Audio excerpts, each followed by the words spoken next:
Good morning, class. Just wanted to make a short screenshot video here of how to use the storyboard that website. Um, so you're going to make a comic strip this morning. I want to make sure that the comic strips are all kind of cohesive, as in they read together like a short story. So up here you have scenes, and you can choose any of these scenes: home, outdoor, school, athletics. Please do make sure that like I said, you don't want one in the Antarctic and then the next one is going to be like on a baseball field and then the next one's going to be in the woods.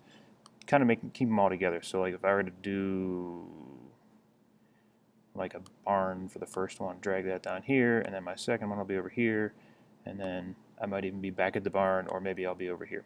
And then you're going to click on this guy up here, characters. You'll bring down a character, maybe two, maybe three, I'm not sure, however you want.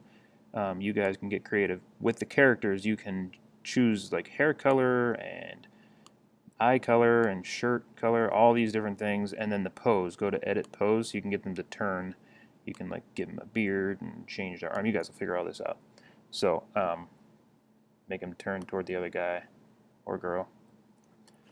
Oops, I turned in the wrong way. Anyway, so that's just basically how the assignment or how the website works.